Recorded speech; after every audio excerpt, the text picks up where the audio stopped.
So, Mr. Sonntag, thank you for being here today, and I'm handing over to you. Yes, hi Jessica. I'm not sure if you can hear me now, but I think you cannot see me. Now you can shortly see me, if I'm not mistaken. Yeah, that's me. I'm sitting here in Kiel at the Baltic coast in Germany, and I'm going to tell you, hopefully a lot of new insights about what the Germans are doing on their holidays and if they are interested in your products and your destinations.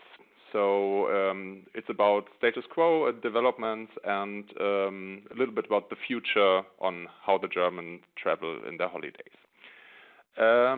Let's see to get this started. Next slide. This is how it looks when I look outside my window. It's still summer here at the Baltics, or at least was until 2 days ago, and so a warm regard from here to all over the world.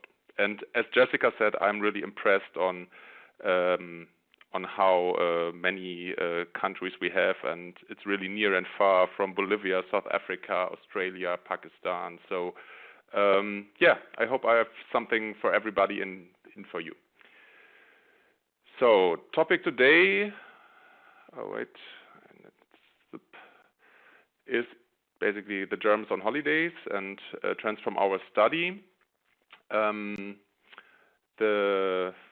What I'm going to talk about in the next couple of minutes, or the next good half hour, will be a short overview about the holiday demand, the volume of holiday demand, the developments, special focus on holiday destinations, where are the Germans going to and where do they want to go to. Same with types of holidays, what are they doing in their holidays, and then we have two special focus on sustainable holiday is the first, and on holiday information is the second. So first, a little bit about where is all this data from and where do we get our insights from. And this is, as Jessica introduced, the study is called Reiseanalyse. We've been doing this survey or this study for the last over 40 years, so we have quite a extensive database where we can draw our conclusions from. It's on the one hand side about travel behavior, so what are the Germans really doing on their holidays, how many are traveling, how many are going on short breaks, on long holidays, and what are they doing there. But it's also going one step further into understanding who those people are and what they want to do. So it's not only what they are doing, but also what they want to do, what are the motivations behind, and what are their expectations. So in the end, it should help you in doing get an overview on the market and help you with marketing decisions. And the construction of the whole thing of the content is we have the standard program, which is the same every year, and where we can get all the timelines and the developments from. And then we have special topics, modules, and also questions which only our customers can use exclusively. So basically that's the setup. We do each year about 8,000 face-to-face interviews. So going into the households, asking people what they did on the holidays and what they want to do. The interview lasts 1 hour, so we really get very deep insights from each individual that we ask, and in the end a lot to analyze. And this is supplemented by 5,000 interviews online, where we have a focus on the short trips and also on information behavior in the internet. Concerning the characteristics, I told you it's for more than 40 years, which helps us really to dig into the data to find out about trends and see what's really going on. And on the other hand, with it comes really a lot of experience in how to tackle different topics within this study. It's a non-profit project. It's run by an association of the travel industry, the Forschungsgemeinschaft Urlaub und Reisen, which is basically the association of the users who want to have this Reiseanalyse once a year. It's actually, even though it's old, it's quite a new and recent concept. It's crowdsourced, and We have quite a lot of user generation in the concept, so our users can influence what we are doing and what we are asking, and it's really flexible in on what you ask and what you can add on it. So, but now to the results. This is why you're listening, I think. First thing is about volume. So how many are there? What is how big is the cake where everybody of you probably wants his piece of? And we can say, the first glimpse is the share of the population who goes on at least one holiday trip per year. And there we can see for 2013, which is the last year that we can look at, we had a travel propensity of almost 78%, which equals to 55 million Germans who at least did one long holiday trip, 5 days and longer, in 2013. Which is an excellent figure because it's the highest that we ever measured. So, the travel mood in Germany is still up.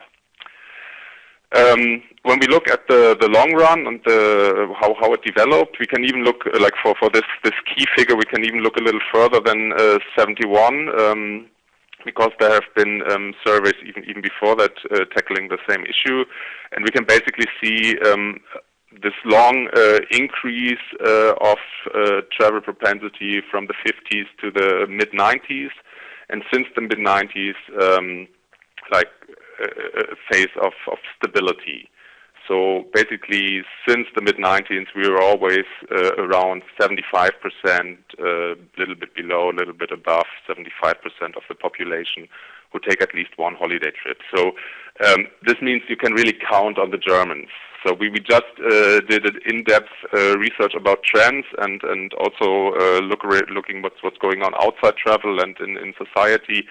And from what we can see from this data and from what's going on around tourism in Germany and the world, we figure that it's quite safe to expect this this share of the population traveling staying very stable over the next 10-15 years.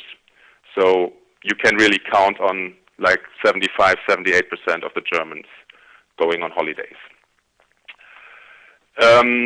If you start from this, going from the left to the right, we've seen these almost 55 million travelers. Then we can see how many trips do they take. We're at the moment at a figure of 1.29 holiday trips per person, which equals to around 71 million holiday trips, which is also the highest number we've ever measured. Holiday expenditure of around 900 euros per person and trip, so a turnover of the whole holiday tourism market of trips 5 days and longer is basically 64 billion. Yes, wait, now let me find it again. What I wanted to tell you about a little bit is this figure, the 129, because in other countries this is a little higher. I've just did a research together with some Austrian colleagues, and they come over 2 trips per year. But in Germany, we see this is a potential where you maybe should get more persons, but in the past this hasn't been really the truth. So also this is a figure that is quite stable and but not rising. So in the end, also with the total figures of holiday trips, you cannot expect really increases there in the coming years. Rather, it's likely that it's going down a little bit because the German population is likely to shrink a little because we're getting older, less kids. So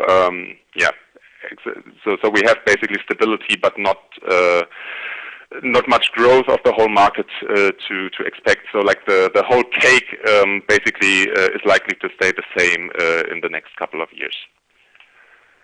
Right now, click there again. Yeah, one thing, stepping a little bit back from the structure, or from the mere volumes, is about structure of the market. And here you can also see like older persons or older tourists from Germany is becoming a bigger and bigger topic. So at the moment we have 48% of all trips of 50 plus years and older, and this is likely to increase, or the share is increase, and will be soon above 50% of all trips. So another reason why we think will be stability in the market is that travel is really a holiday travel, or at least one holiday trip per year, is basically a basic habit for most Germans. So what you can see here in this graphic is that the share of frequent travelers, and frequent travelers in our definitions are people who went on at least one holiday trip in each of the last 3 years, this increased from 24% to 64%. And even in the last decade, there was a significant rise in these figures. So this is really, the interpretation is basically really, there is this basic habit. Traveling is important for most of the Germans. At least this one holiday trip is important for them, and so this is another reason why we think you can still, you will be able to count on the German traveler in the future. So this was about volume. Now we're going a little bit more in detail about destinations. So where are the Germans going to in the holidays? First is actual travel behavior in the year 2013. So where did they take their holiday trips, 5 days and longer? And we can see basically the world divided in 3. So we have 1/3, or around 1/3 going to Germany, another third going to the Mediterranean, and another third going towards the rest of the world. And this share has also been very stable in the last years. So, and also something you can expect probably to stay quite stable in the future. If you look more in detail, probably for most of you as you're from abroad, the green side will be more interesting for you.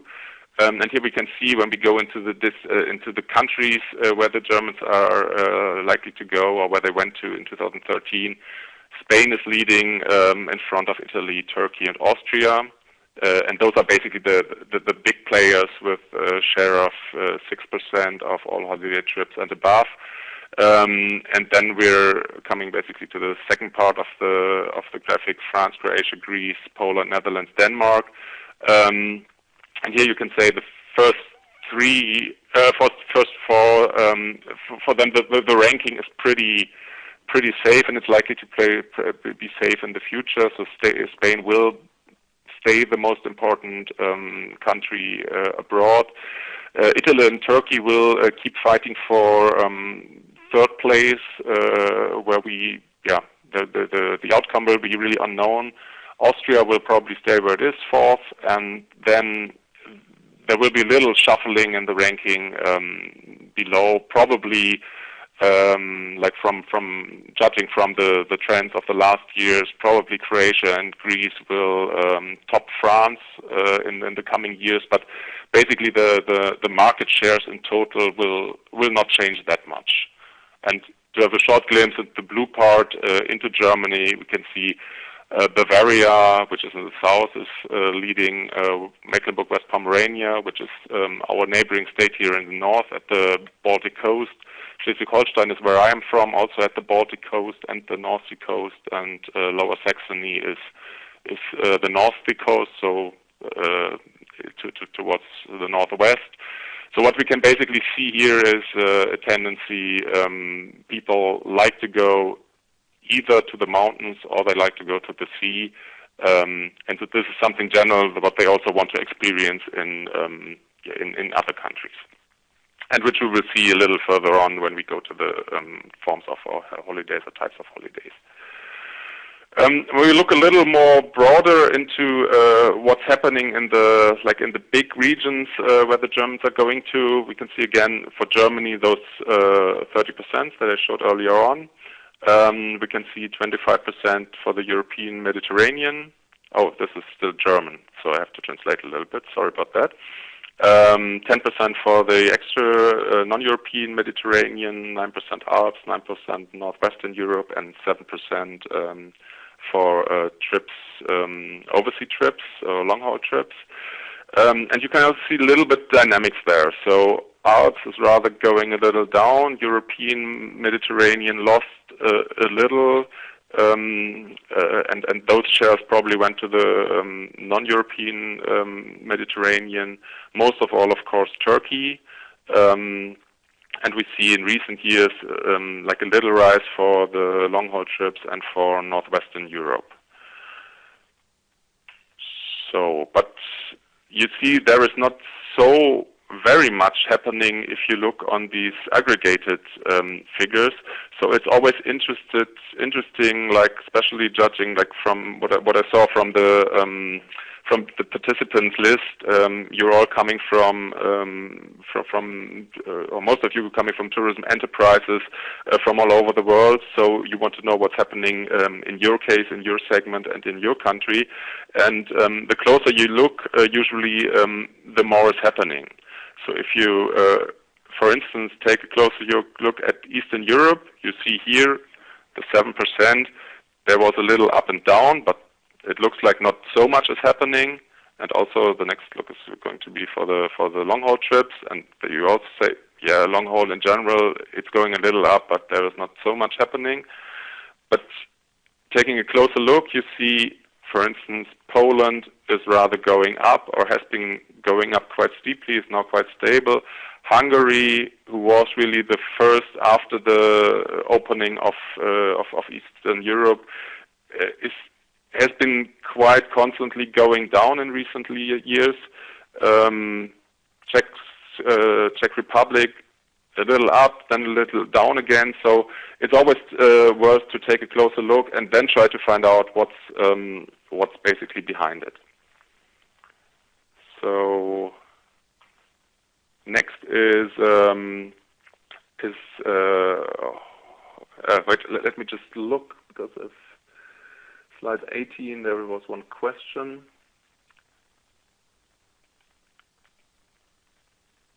So the question is percentage going down in the European Mediterranean.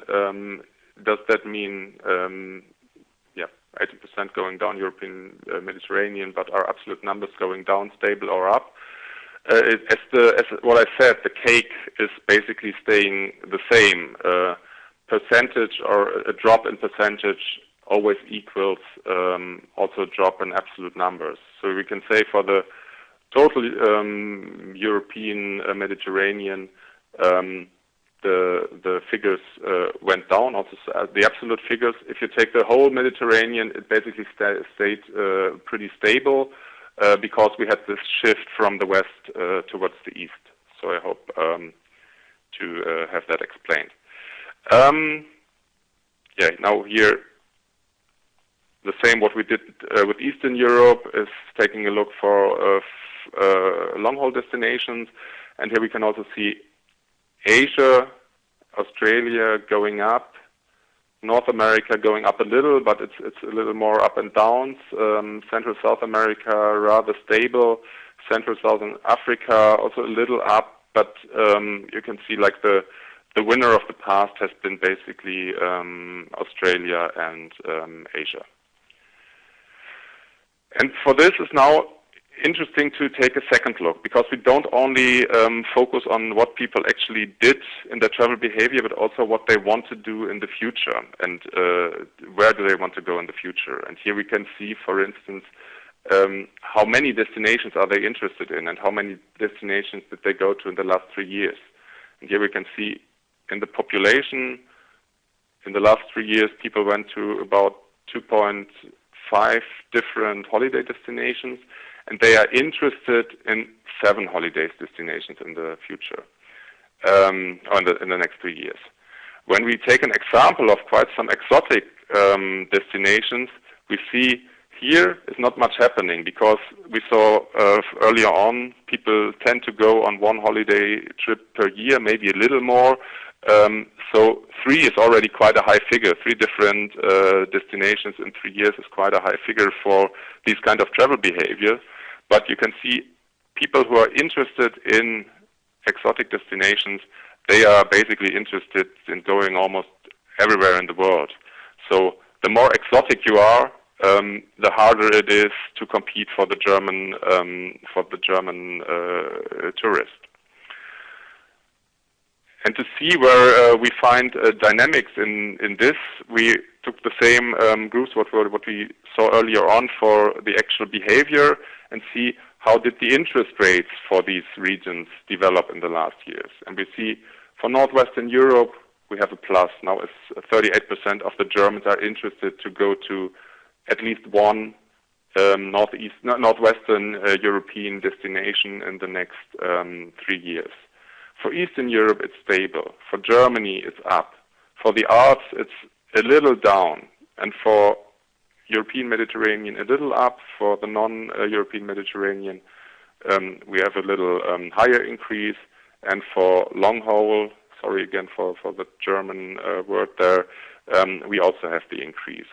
So we can, it basically adds on the picture what I tried to show you before, that we can see the trends from the actual behavior, but we can also look a little further on where it's likely, or what destinations will have it probably a little easier to attract German clients than others. So now, as what I said, I'm really glad to have so many people from long-haul destinations in the audience. We decided to have like a glimpse, really, especially for those.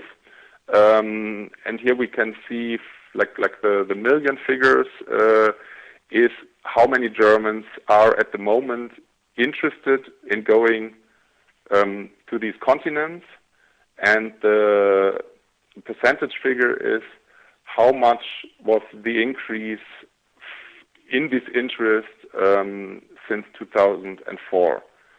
So if we look, for instance, at Asia, and the 2 asterisks mean it's Asia without Russia, the Mediterranean countries, and the Gulf countries. So really, strictly speaking, the long-haul Asian destination, and we see we have 8 million people interested in going to Asia. And this was an increase of, so basically it doubled since 2004. And for the other continents, we can see the same. We can see big increases everywhere.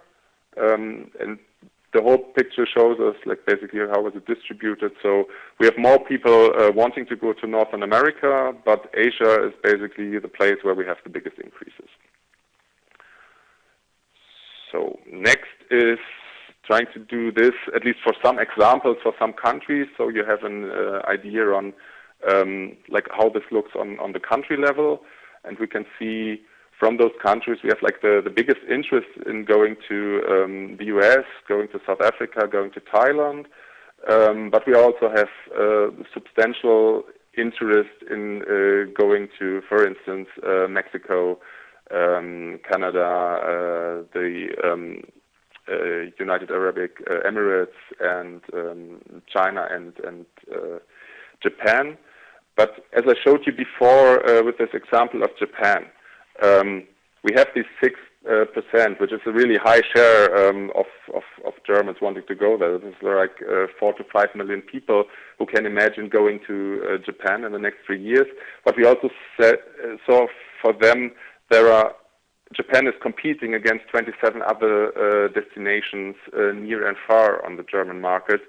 So it will be probably really hard to attract really a lot of those. But on the other hand, knowing how many there are there, and knowing like if you want to go in depth, you can really do all the profiling. Who are those people interested in going to Japan or to your destination? You get a figure how to, or a feeling how to address them in your marketing, and like how to attract them finally to at least get a higher share or get a better idea than you're able to get if you don't have this kind of data. So, and because I saw on the list that we also have some audience in the northwest of Europe, there's also like basically the same question and the same idea behind. We see from the columns the rise of interest between 2003 and 2014. So, and within this area, Denmark attracts the biggest interest, followed by Norway, Sweden, Great Britain, Ireland, Finland, Iceland, and we see all those countries increased. Great Britain had the smallest increases of all of those, and you can see like, yeah, there's maybe it's a little bit like the exotic factor, from our view, quite exotic country like Iceland. On a small level, they are usually in the position that they can, like, if they do nice marketing, if they have a good product, they can really substantially rise first in the potential and in the interest. But usually afterwards, like if you have like such a big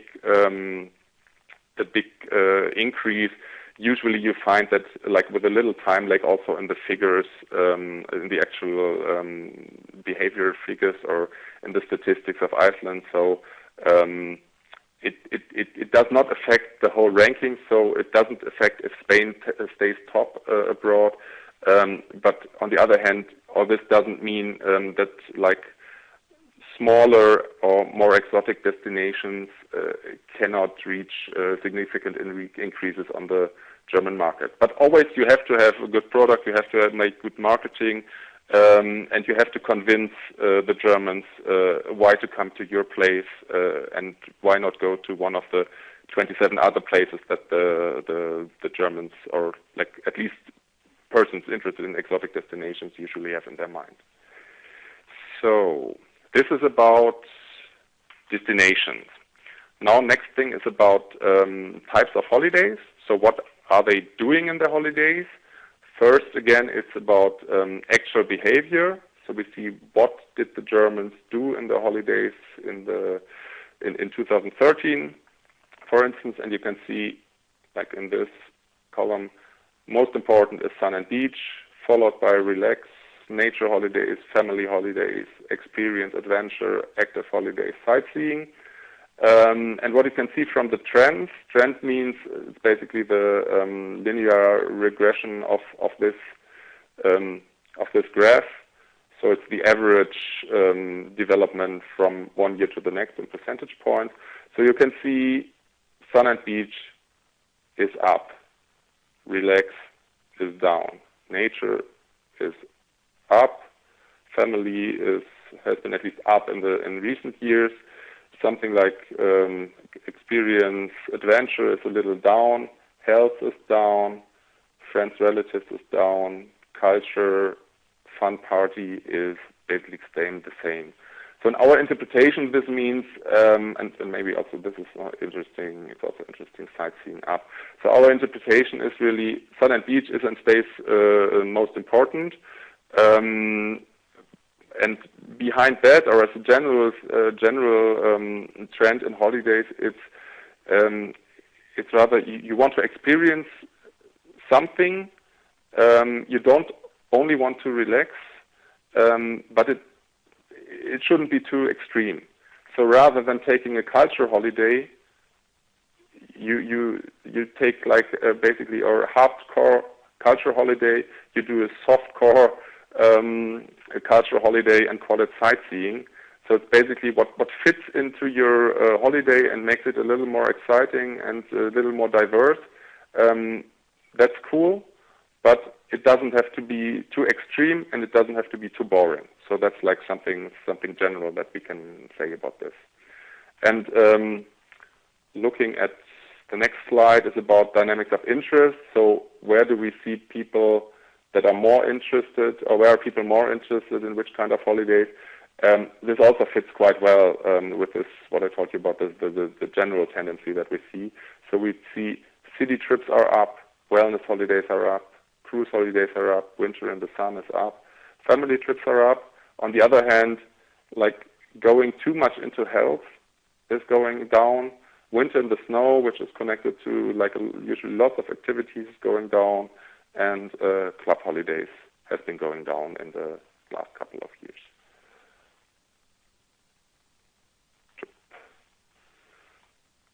So this is about what the people do on their holidays and what they like to do. Now we're getting to something special, which is the sustainability, or how sustainable should holidays be, and if that is really a topic for the Germans. And we can see a big share of the Germans, the 61%, say they are aware of the sustainability issue and they would really like to make their holiday trips more sustainable. 22% already say it is an issue when planning my holidays, and 15% say it's of no importance for me. So we also did this a little, elaborated this further, so also asking who is really taking very much care on sustainability on their holiday trip 2013, and there we come to a figure of around 1%.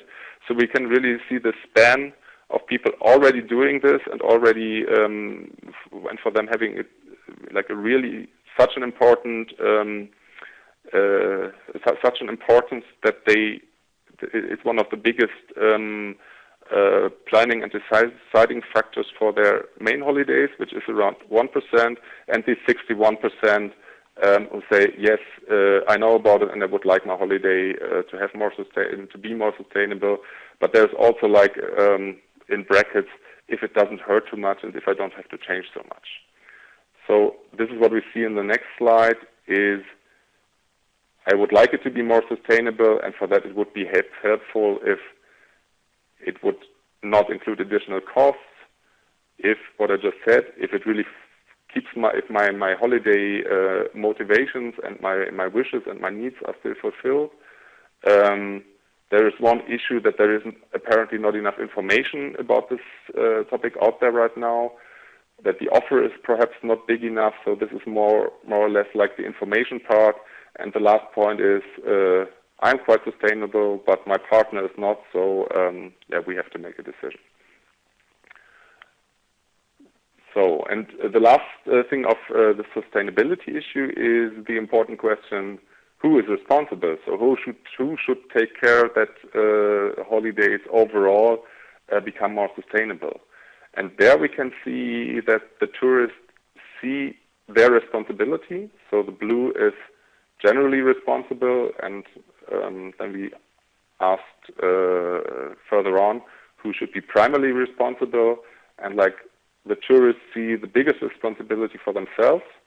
But as you could see before, they also see the tourism industry in charge, which means they need to have the offer. It shouldn't be more expensive, and you need the information, and also the government, who's basically responsible for basically for the outside regulations that responsible and sustainable holidays are basically pushed or are in the position that they can compete on the market. So last point is, because that's probably also something that you're interested in, is how to get the message to the client, to the potential tourist. And there we see some new information strategies. But we see them, but on the other hand, we see them not. So only because of the internet, which is the blue and the rise of the internet, it doesn't mean that like old sources disappear.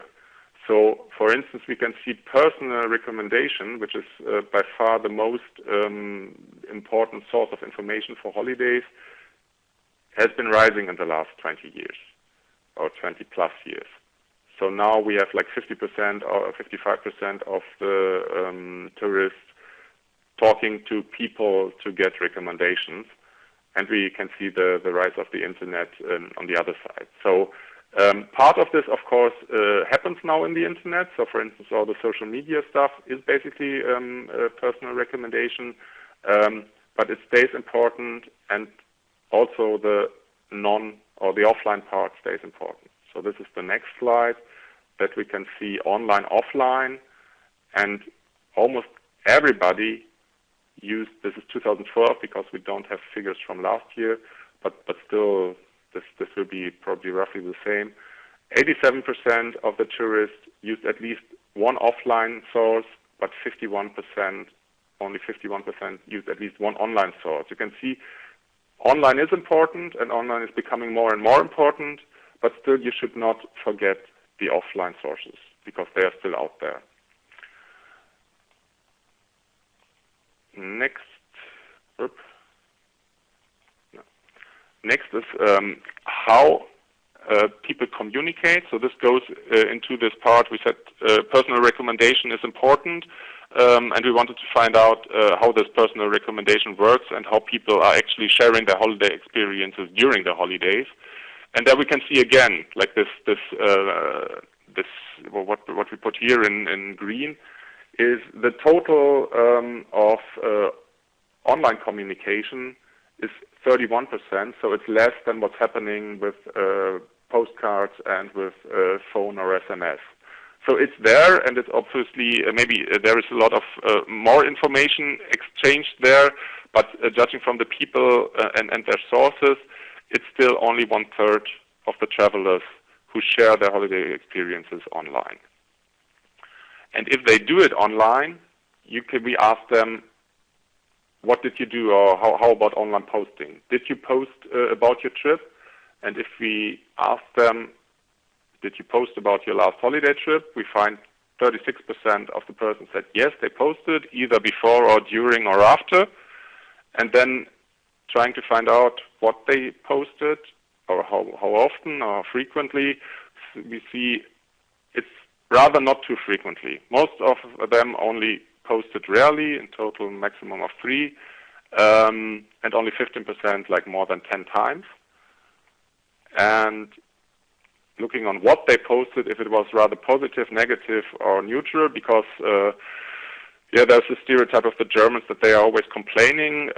You can see if you ask them, they don't complain. It's mainly positive, and only 2% posted something negative. So this is just to taking get a feeling on how this posting works. Yes, now we're coming to the end and to the question part. But first, let me please sum up what we hopefully learned in the last half hour. It's if you want to play on the German market, it's good to know what's happening. So that's what's good to have this kind of data that we provide for it.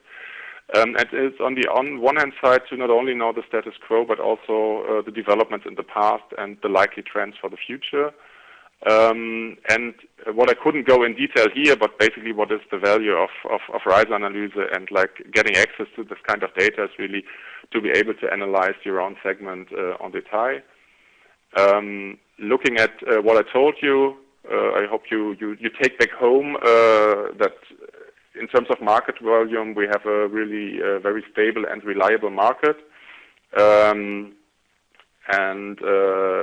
that you can basically count on. You have the holiday destinations where you have the stability of the big players, but where you have good chances for single destinations, as it looks like, especially long-haul destinations and destinations in Western Europe, which doesn't mean that that destinations in the Alps don't have any chances at all. But it's the chances are a little better right now, or look a little better for long-haul and Northwestern Europe, and also domestic.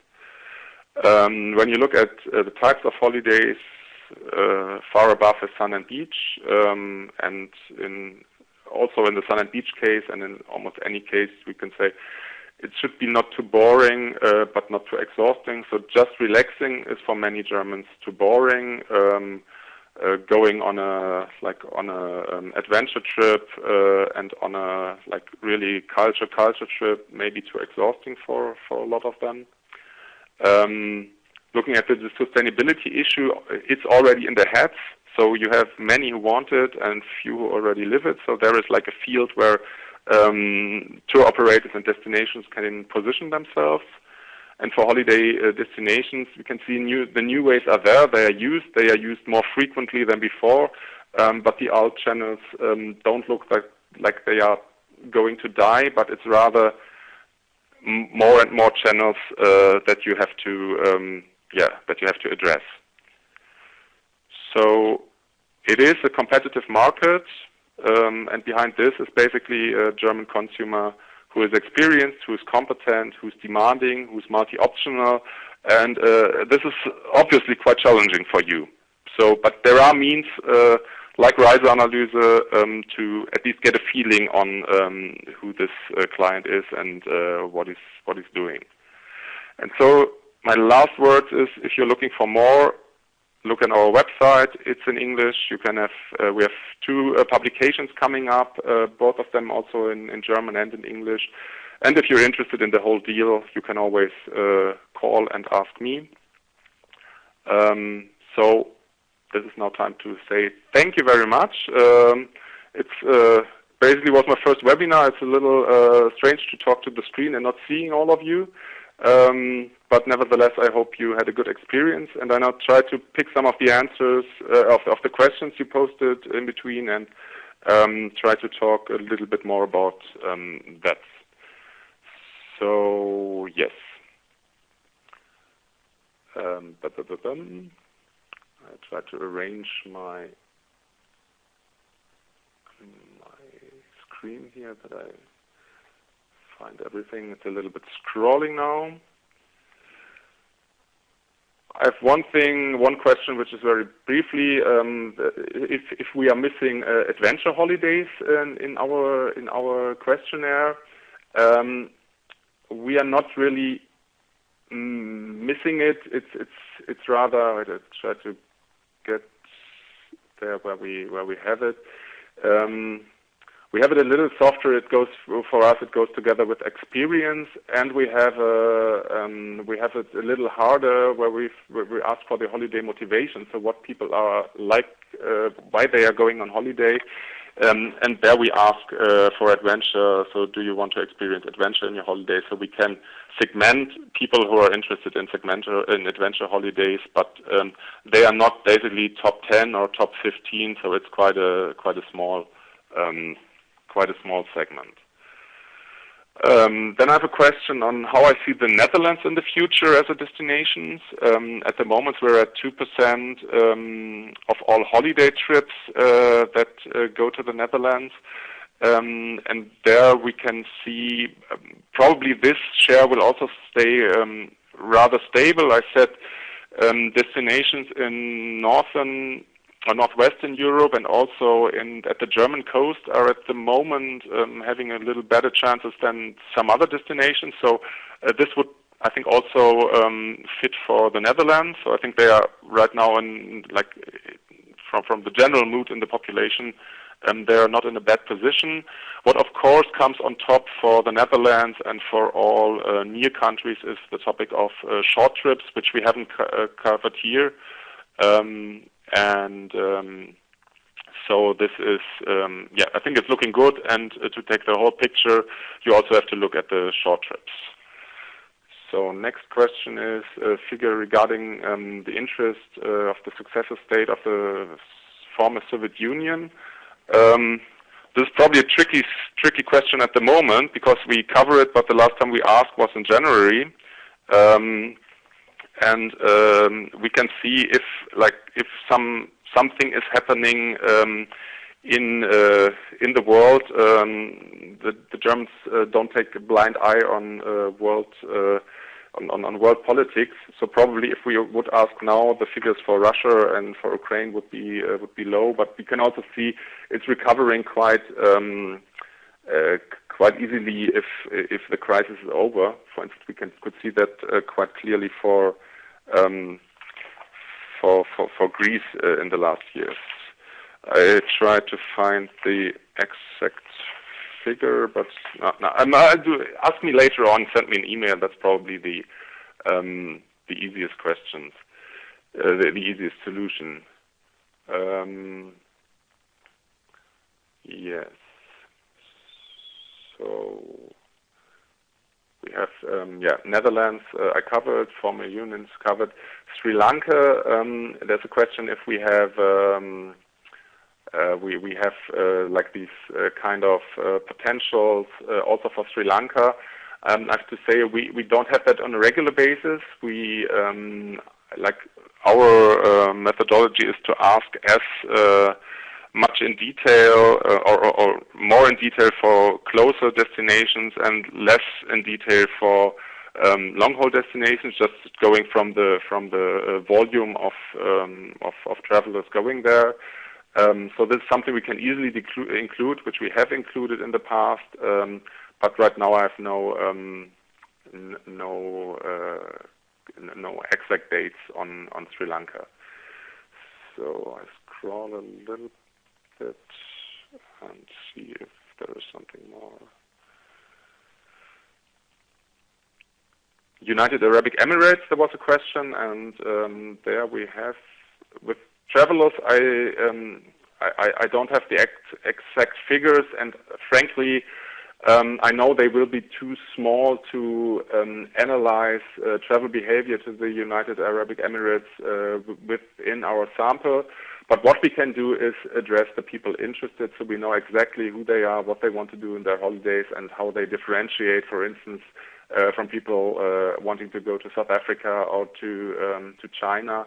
So there is quite a lot to find out, but not about the not exactly about the actual travel behavior. So,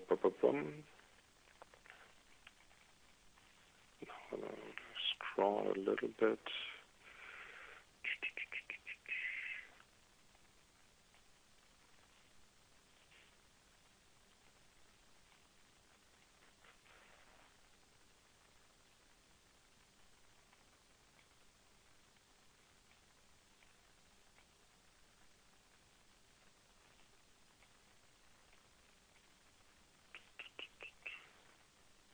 There's another question about Bulgaria as a destination. This is something we at least have in the like for potential. So if people are wanting to go there and are have been there in the last 3 years, want to go there in the next 3 years, and also there the sample will be big enough to like make the same analysis that I just referred to for the Arabic states.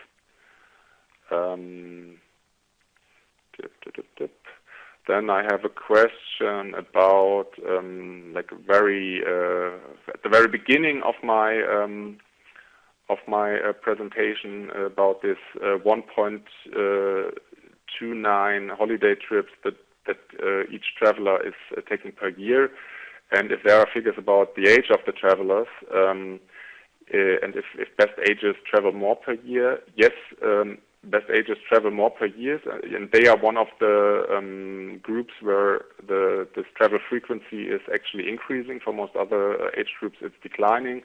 And this is something that will be covered more in depth in this trend analysis that we are publishing in a few months. Or basically, the German one will be out this October. The English one will be out in November.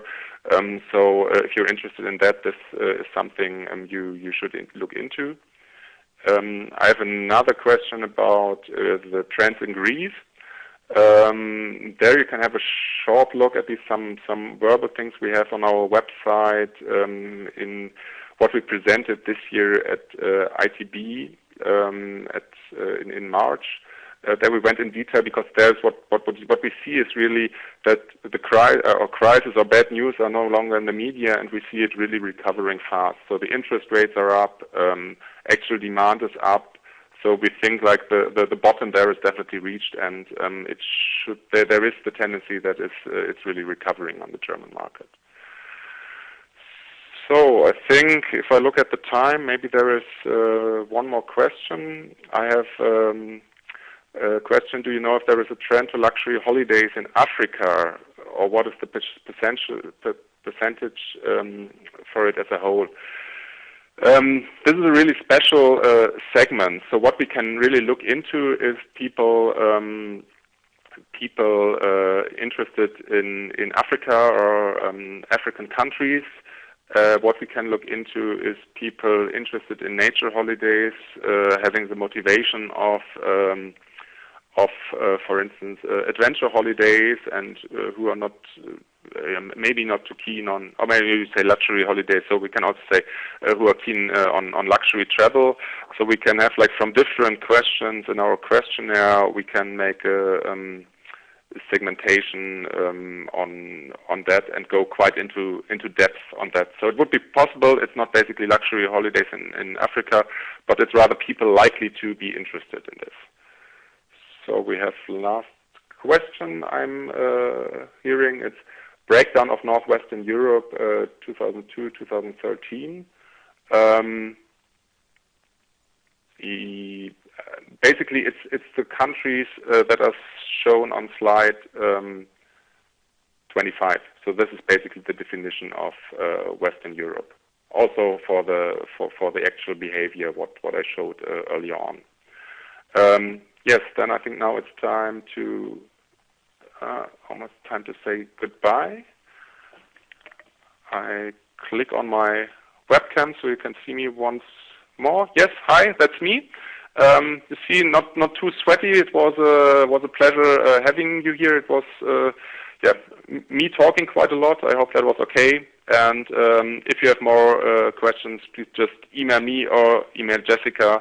And it would be nice, if you're interested, it would be nice to stay in touch. Thank you very much. Yeah, thank you very much, Mr. Sonntag. Thank you, all of you, to join in today and talk to us and ask all these wonderful questions. As Mr. Sonntag said, please send an email if there's some more questions left because of the time. It's 1 hour already going on this webinar, and I'm sure you have to go back to your offices.